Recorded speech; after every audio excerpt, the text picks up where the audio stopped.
Ustedes saben que si hay algo que nos desvela, y de hecho tenemos una columna al respecto, es tratar de imaginar el futuro. Esta tecnología que aparece como novedosa, quizá no lo sea tanto, ¿no? Como la inteligencia artificial, es algo que nos viene ocupando y preocupando hace tiempo. Yo hace un tiempo tenía ganas de hablar con una de las personas que piensan con más claridad este tema y esta problemática, que es Eduardo Levillellati. Él es profesor de la Escuela de Gobierno de la Universidad Torcuato de Tella, es director académico del Centro de Evaluación de Políticas Basadas en la Evidencia y, como si fuera poco, da clases en Harvard y en la London School of Economics. Acaba de sacar un libro, ahora que es Automatizados, y sobre eso yo tenía ganas de conversar. Eduardo, ¿cómo estás? Un gusto saludarte.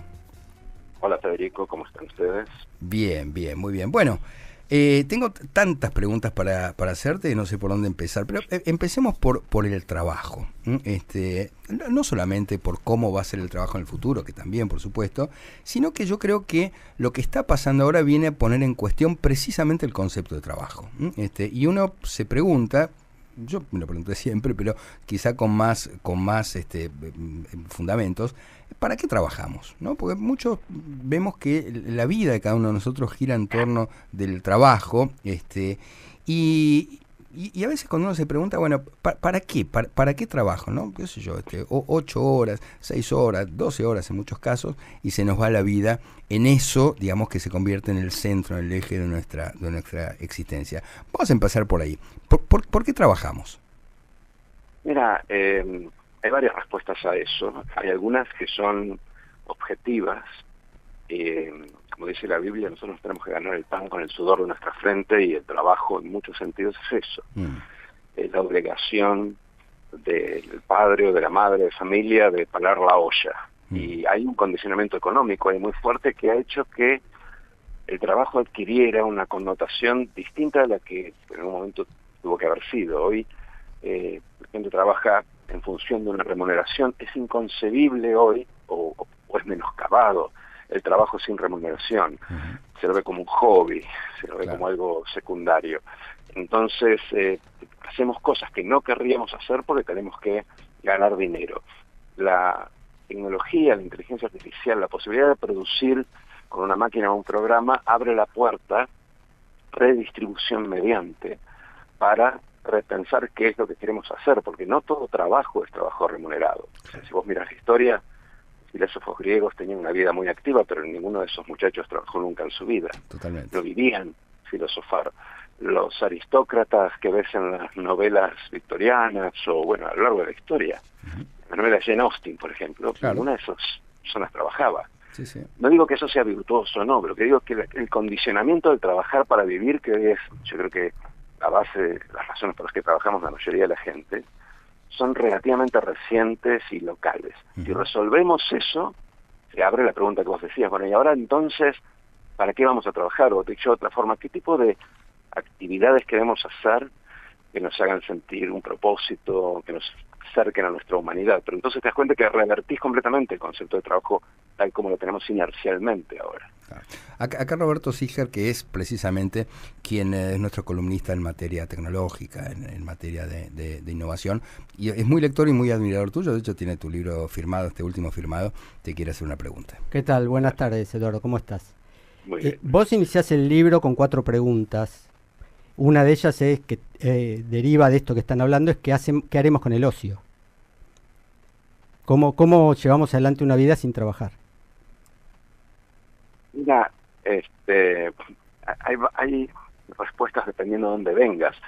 La gente que, como yo, por decir un ejemplo, me imagino que mucha gente que nosotros conocemos, tienen una carrera, una actividad que los apasiona, que los fascina, que en muchos casos lo haces independientemente de que te paguen. Por ejemplo, escribir el libro. No es una empresa comercial lo que me mueve. Posiblemente sigamos haciendo lo mismo. Pero la inmensa mayoría, lo mismo quiero decir, fuera de la remuneración, las mismas actividades las hacemos porque nos gusta, porque nos hace sentir que tenemos un propósito. Ahora, la mayoría de la gente hoy trabaja para vivir, no nos olvidemos de eso. La inmensa mayoría. Y ha ordenado su vida alrededor de un trabajo que es bastante esclavizante, incluso con algunos aspectos un poco obsoletos. Todavía se habla de jornada laboral, por más que ya no estamos en la línea de producción de una automotriz, en la línea de producción fordista, donde todos tenemos que trabajar simultáneamente porque producimos simultáneamente. Si a esa gente le sacás ese centro vital, ese baricentro asociado al trabajo, bueno, en algunos casos no van a encontrar muchas cosas para hacer y en otros se van a ir reciclando y va posiblemente a requerir un cambio cultural que lleve más de una generación para que encontremos propósito a la vida más allá del horario de oficina. Yo creo que esa evolución se va a dar naturalmente una vez que resolvamos el problema del ingreso, el problema de distribución. Pero es muy difícil de pensar cómo va a ser la vida fuera de la caja cuando todavía estamos dentro de la caja. Cuesta mucho especular qué es lo que vamos a estar haciendo, porque bien puede pasar que en vez de estar consumiendo cultura, como uno imagina, quienes consumimos cultura, puede ser que la gente termine siendo fanática religiosa, o se la pase haciendo deporte, o esté toda su vida frente a una pantalla jugando jueguitos. La verdad es que es mucho más difícil predecir la evolución cultural que la evolución tecnológica. Muchos de hecho imaginan, digo casi como una utopía, un mundo donde trabajan las máquinas y los seres humanos se dedican a hacer lo que quieren. De hecho, bueno, Elon Musk propone una asignación universal. Digo, él dice que no es algo que le guste, pero que cree que es lo posible, porque además es lo que le permitiría también a la gente el recurso de consumir y de que se sigan produciendo cosas. ¿Cómo ves esto? Digamos, ¿cómo se solucionaría? Digo, primero si participás de esta posibilidad de que el mundo, digamos, trabaje en las máquinas y el ser humano, digamos, se dedique a disfrutar. Si lo ves posible, y si en ese caso, bueno, si ves posible esa renta universal. Mira, en gran medida eso va a pasar, no va a ser binario. Yo creo que va a haber actividades en donde el hombre, el ser humano, el trabajador humano, siga teniendo participación. Y si querés discutimos, pero va a ser un límite menos del lado de la oferta tecnológica que del lado de la demanda. Yo creo que el usuario va a seguir pidiendo la presencia del ser humano, va a valorar lo hecho por humanos. Pero aún en ese caso va a haber mucho menos trabajo. Entonces es cierto que mucha gente va a tener ingresos desvinculados del trabajo. Lo que dice Elon, que de hecho era el centro de una charla TED que yo di en el año 2016 sobre el ingreso universal, sí. Elon dice dos cosas. Dice, por un lado, yo soy emprendedor, produzco, y si lo que tenemos en un futuro no muy lejano es un montón de consumidores pobres y unos pocos multimillonarios súper ricos que consumen muy poco de su riqueza, vamos a tener una depresión económica, no tenemos a quién venderle lo que producimos. Entonces, lo curioso es que Elon Musk, que es un defensor de los libertarios que atacan esa posición del ingreso universal como si fuera una versión del comunismo, entiende que el capitalismo precisa precisamente la distribución para mantener la rueda del consumo y de la producción andando, porque si no lo que tenés es efectivamente una depresión económica. Yo creo que alguna variación de esos esquemas de redistribución, ya sea con un cheque o con una mayor oferta de bienes y servicios públicos, va a tener que haber si efectivamente el ingreso laboral, la participación del salario en el producto sigue cayendo. Va a tener que hacerse, aunque más no sea como defensa propia del sistema. Entonces, si resolvés eso, y lo resolvés bien, y desvinculás el trabajo con la remuneración, bueno, ahí entonces surge la otra pregunta que es el inicio. Bueno, si no tenemos que preocuparnos por lo económico, si somos sujetos de consumo y tenemos tiempo libre, ¿a qué nos vamos a dedicar? Ahora, para vos tener un ingreso universal tenés que tener un aumento de productividad, un aumento de la torta, que te deje algo que repartir, y un sistema tributario muy progresivo que haga que el sector público de alguna forma pueda recanalizar esos ingresos. Claro. Todo eso está es muy incipiente, digamos, todavía esa discusión no se está dando a nivel mundial. Hola Eduardo, ¿cómo te va? Te habla Ida Pipo, muchísimo gusto de tenerte en nuestra mesa. Te quería hacer una consulta.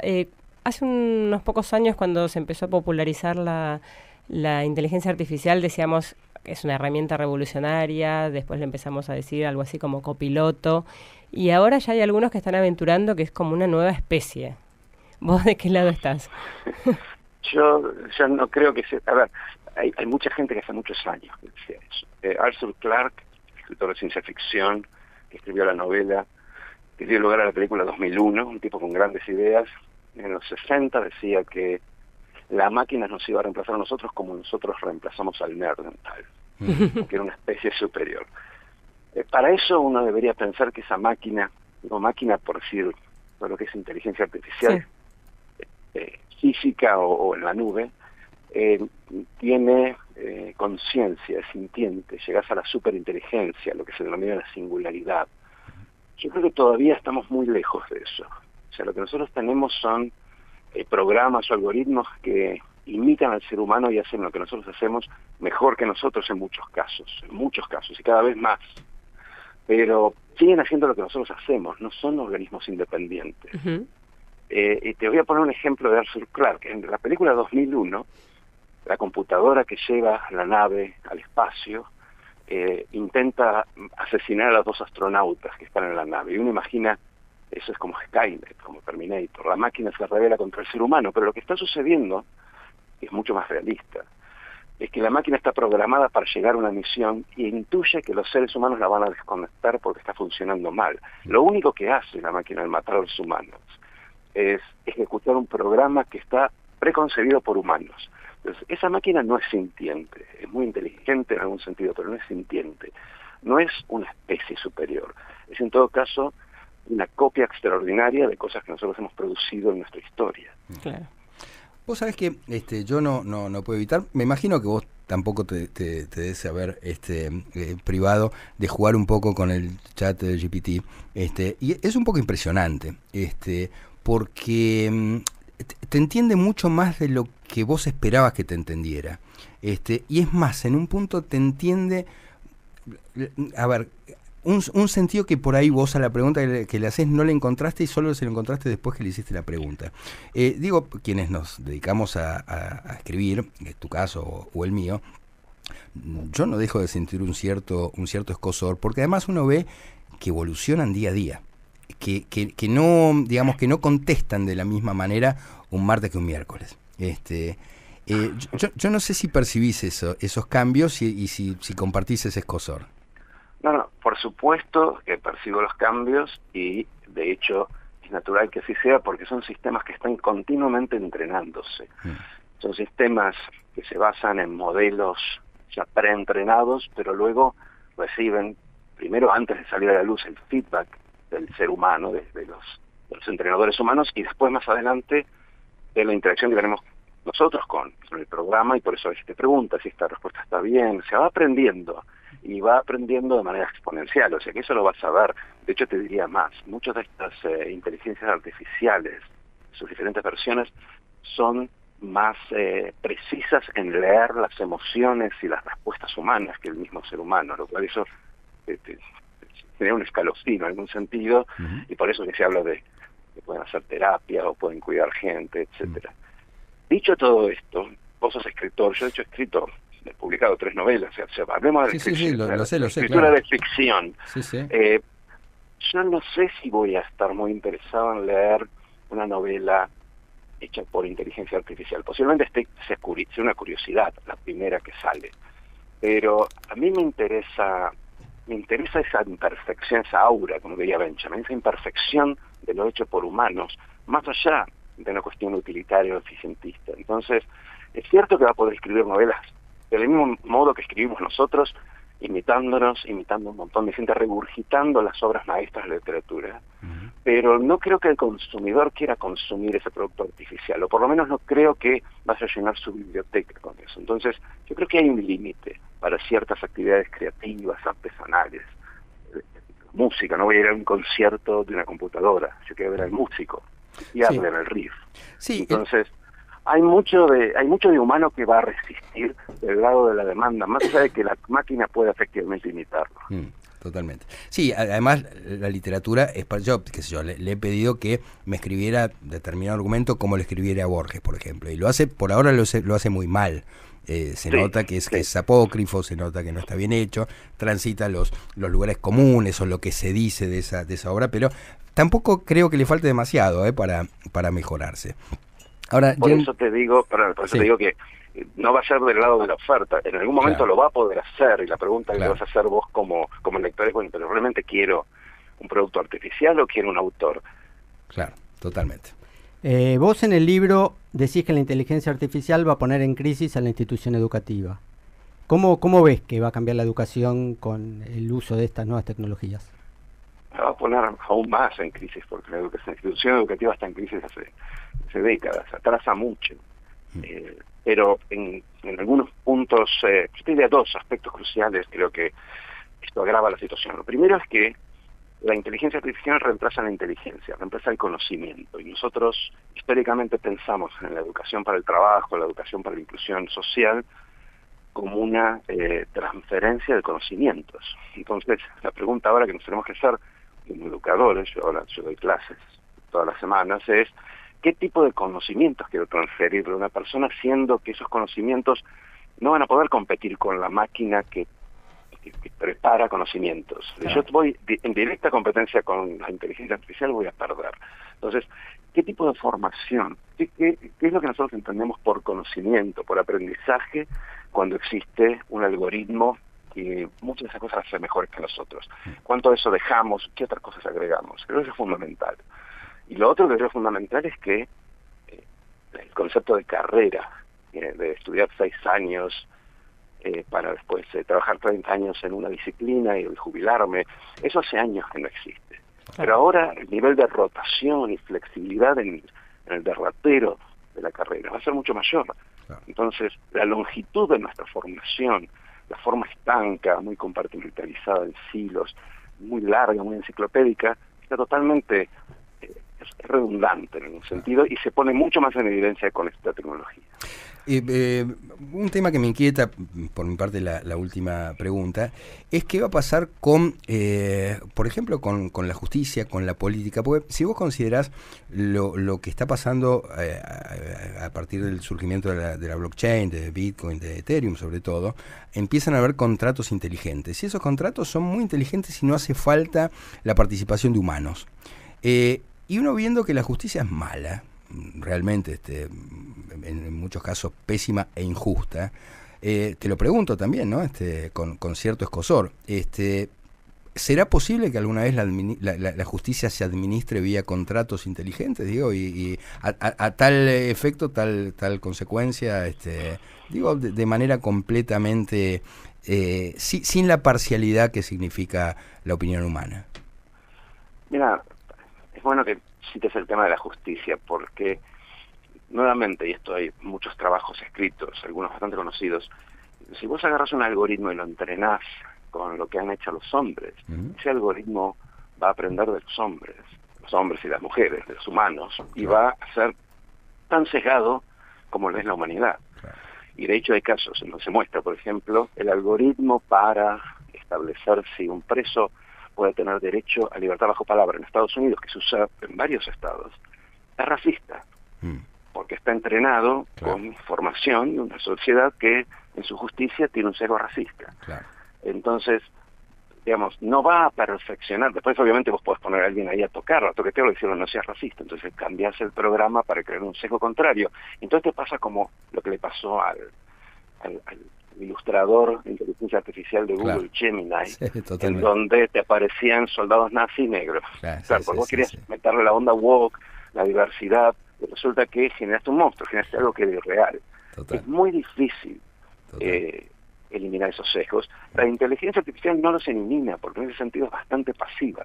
Va a hacer lo que vos le instruyas o va a obedecer los programas, los comandos que le pongan. Entonces, es bien difícil ponerse en sus manos. Después hay otro tema, que es que si vos te pones en manos de la inteligencia artificial, tus juicios, tus valores, tu información, tu dinero, todo eso es muy fácilmente hackeable. Entonces siempre vas a tener que tener como una especie de palanca que corte el circuito para protegerte de eso. Siempre vas a tener que estar verificando que lo que te devuelve la máquina es real. Vas a tener que verificar que el contrato efectivamente sea seguro. En blockchain ha habido mucho hackeo, mucho robo de contratos, a pesar de que el contrato per se es perfecto, es inteligente. Entonces, yo creo que la participación humana, aunque más no sea del lado de la máquina, va a tener que seguir por lo menos por un tiempo. Total.